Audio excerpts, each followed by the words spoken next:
Class 12 तुम्हारी life की सबसे मुश्किल क्लास है। क्लास 12 में तो तुम्हें 10-10 12-12 घंटे पढ़ना पड़ेगा। अब तो सीबीएसई बहुत हार्ड पेपर बनाने लग गया है, तो 90-95% तो भूल जाओ, पॉइंटों पर पास हो जाओगे, ये बहुत बड़ी बात है। भाई ऑर्गेनिक केमिस्ट्री बच्चों को कुछ समझ में नहीं आती। अगर तुम्हें कोई ये बोल रहा है ना, तो झूठ बोल रहा है। क्लास 12 आपकी 11th के हाफ हार्ड क्लास होने वाली है। इजीली अगर आप स्टार्टिंग से पढ़ते हो तो 90-95% लेके आ सकते हो।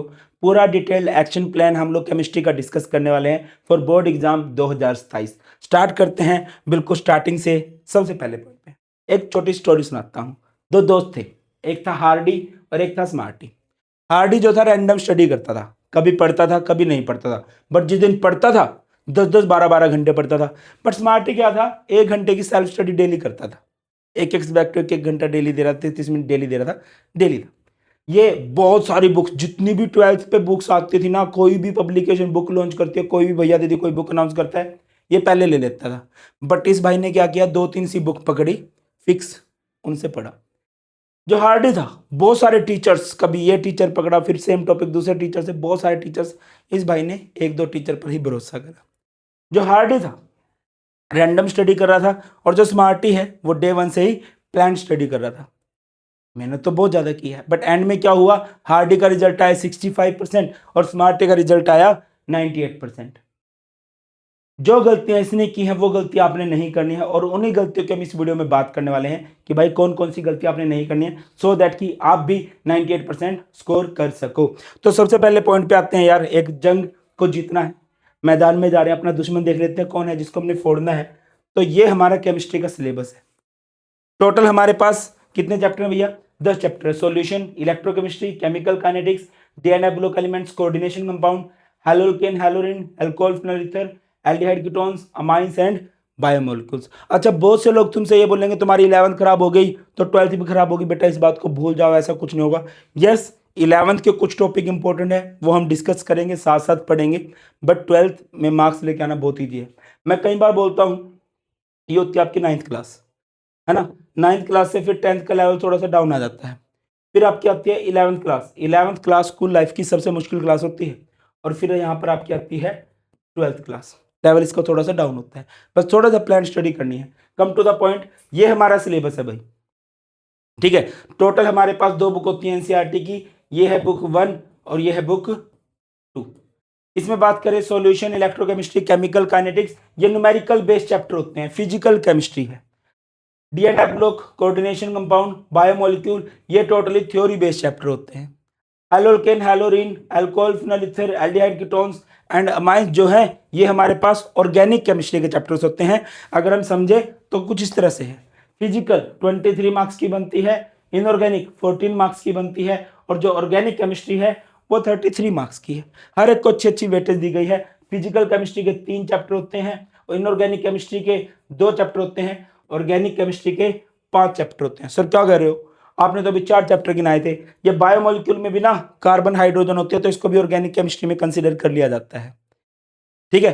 तो और हार्डनेस का लेवल ऐसे ऐसे बढ़ता है, ऐसे फिजिकल के इजी चैप्टर होते हैं, फिर थोड़ी इनऑर्गेनिक मुश्किल होती है, फिर ऑर्गेनिक थोड़ा सा रहता है। तो स्टार्टिंग से इस तरह से पढ़ना है। अब देखो बेटा, आप लगभग अप्रैल में पढ़ना स्टार्ट करोगे, जिस दिन में पढ़ना स्टार्ट करोगे बताना, और एक कमेंट सेक्शन में जो लिखने के बाद कि I will score 90%, I will score 95%, एक अनाउंसमेंट करनी होती है ना। और जब रिजल्ट आएगा फिर दोबारा से उस कमेंट को देखने आना कि हाँ यार, मैंने तो सेशन की स्टार्टिंग में बोल दिया था। खुद पे भरोसा होना बहुत जरूरी बात है। कम टू द पॉइंट, हमें क्या लगता है कि हमारे पास 12 महीने हैं, बट वो सच नहीं है। अप्रैल में आप लोग स्टडी करोगे, पढ़ाई करना स्टार्ट करोगे, और सीन क्या होगा भाई, फैब में आपके पेपर स्टार्ट हो चुके होते हैं, प्रैक्टिकल वाला टाइम होता है, थोड़ा प्री बोर्ड होता है, तो अप्रैल टू फैब ही होता है। 15 फरवरी से तो आपकी डेट शीट आ चुकी होती है। तो अप्रैल से फरवरी तक आपके पास 10 महीने हैं, और 10 महीने में आपके पास 10 चैप्टर है। अब आपको ये देखना है कि अपना सिलेबस कंप्लीट करना है, और सिर्फ सिलेबस कंप्लीशन से मार्क्स नहीं आते हैं, मार्क्स आते हैं मल्टीपल रिवीजन से, रिपीटेड रिवीजन से। पॉइंट पे चलते हैं। नेक्स्ट पॉइंट है भाई, अब सर 11th मेरी खराब गई है, डोंट वरी भाई, सबकी ही खराब जाती है। कोई एक आध विरला बच्चा होता है जिसकी 11th अच्छी जाती है, वरना सारे बच्चों की 11th खराब हो रही होती है, ठीक है। तो फिर 11th को स्ट्रॉन्ग कैसे किया जाए, ये कुछ टॉपिक्स मैंने लिखे हैं। मोल concept, electronic configuration, periodic table, VSEPR theory, sigma pi bond, acid base का कंसेप्ट, ली चैटले प्रिंसिपल, ऑक्सीडेशन नंबर, ऑर्गेनिक का बेसिक, जिसमें नोमेनक्लेचर आ गया, आइसोमेरिज्म आ गया, मैकेनिज्म के बेसिक आ गए। ये सारे के सारे वो टॉपिक हैं 11th क्लास के जो 12th में काम आते हैं अलग अलग चैप्टर में। सारी 11th को दोबारा से पढ़ने की जरूरत नहीं है। सर अब ये टॉपिक कैसे करें? डेली 15-20 मिनट निकाल लो और फिर सिर्फ ना 2 वीडियो देख लेना। एक है all basic topic of class 11th for class 12th chemistry, already बना रखी है, और एक है बेसिक ऑफ ऑर्गेनिक केमिस्ट्री। 3-4 घंटे की वीडियो है, 1.5 मिलियन समथिंग व्यूज है इस पे भी 2-3 लाख व्यूज हैं। सॉरी बेटा। तो इन दोनों को आप बहुत अच्छे से देख लोगे।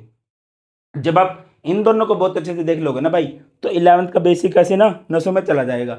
इतना बेसिक जो 12th के लिए यूजफुल है। ठीक है, तो आगे बढ़ते हैं। तो ये वीडियो अच्छे से देख लोगे, आपका बेसिक अच्छा हो जाएगा। अब सर रिसोर्सेज क्या क्या होने चाहिए हमारे पास? सर सारी बुक्स ले क्या? MTG की, ओसवाल की, अरिहंत की, एजुकार्ट की, सब दिशा पब्लिकेशन की? नहीं भाई, इतनी बुक्स लेने की जरूरत नहीं है। सबसे पहली बात देखो यार, इस साल जो पेपर आया था वो NCERT की डीप लाइन से पेपर आया हुआ था। 90% पेपर PYQ बेस्ड था, बट 10% जो पेपर था ना वो NCERT की डीप लाइन से था, मतलब एक एक लाइन आपको पढ़ी होनी चाहिए। तो उसके लिए मैं आपको रिकमेंड करूंगा, केमिस्ट्री के लिए गोल्ड बुक है हमारी NCERT, ये सभी बच्चे ले लेना, लेटेस्ट एडिशन ले लेना। वैसे तो सिलेबस में इस साल कुछ चेंज नहीं है, अगले साल 11th में चेंज आएगा, 12th में तो भी कोई चेंज भी नहीं आने वाला। तो बुक ले लेना जैसे ही आपको टाइम मिले। NCERT की बुक के साथ साथ एक एग्जाम्पलर की बुक भी ले लेना, है ना। एग्जाम्पलर के MCQs और थोड़े हार्ड क्वेश्चन होते हैं इसके अंदर। चाहो तो कोई भी एक क्वेश्चन बैंक ले सकते हो। सर ये ले लिया तो एक है, देखिए बेटा ये तो थ्योरी है ना, सिर्फ डायरेक्ट थ्योरी एकदम से समझ में नहीं आती। उस थ्योरी को सिंप्लीफाई करके क्वेश्चन बैंक में लिखा होता है, तो कोई भी क्वेश्चन बैंक ले सकते हो जो तुम्हें अच्छा लगे, जो भी तुम्हें अच्छा लगे। बाकी मैं भी किसी दिन वीडियो बना दूंगा अगर आप बोलोगे तो। उसके साथ साथ handwritten notes. Handwritten notes किसके? तुम्हारे खुद के। तुम्हारे खुद के हैंड रिटन नोट्स बनाने हैं बेटा, ये आदत डाल लो, क्योंकि पेपर तुम्हारा MCQ बेस तो होने नहीं वाला सारे का सारा। आपको कॉपी पेन बेस होगा तो आपको लिख के आना है, तो लिखने की प्रैक्टिस भी होनी चाहिए।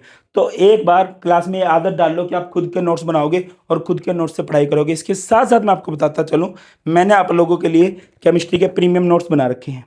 ये देख लो, ये 2-3 चैप्टर के नोट्स हैं। एक बार नोट्स को देखोगे ना भाई, खुद से देखो एक बार, ये हर एक चैप्टर के नोट्स हैं इस तरह से, दिखाई दे रहे? आई थिंक तो दिख रहे होंगे। ये डिजिटल फॉर्म में है, मतलब इनकी हार्ड कॉपी नहीं मिलेगी, बोलोगे तो हार्ड कॉपी अवेलेबल करा दिया जाएगा। डिजिटल फॉर्मेट में 200 रुपीज़ के हैं।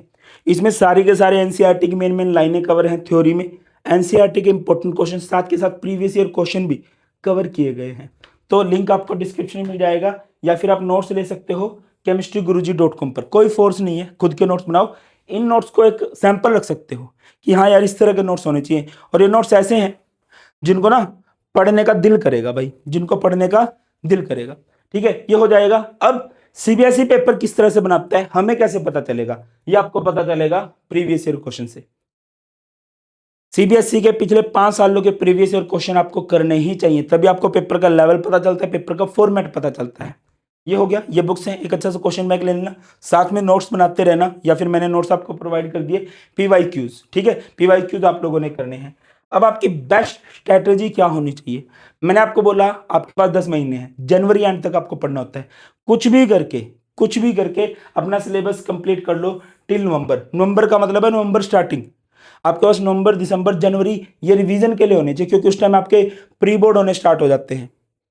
ठीक है ना, तो कुछ भी करके इस टाइम तक अपना सिलेबस कंप्लीट करो। और बेटा दोबारा बोल रहा हूं, सिलेबस कंप्लीशन से नंबर नहीं आते, नंबर आते हैं मल्टीपल रिवीजन से। आपको सिलेबस कंप्लीट करके बार बार रिवाइज करना है कि हाँ यार मेरे पे कोई गलती तो नहीं होगी। अच्छा एक बात, जो आपका संडे का दिन है, जो आपका वीकेंड है, शुड बी रिवीजन डे। जब भी आप पढ़ते जाओगे, पूरे हफ्ते में आपने जो भी पढ़ा है, संडे को सारे का सारा रिवाइज कर लो कि यार पूरे हफ्ते मैंने पढ़ा क्या है। ठीक है, कुछ भी वीक पॉइंट्स हैं वो साथ के साथ खत्म करते चलो।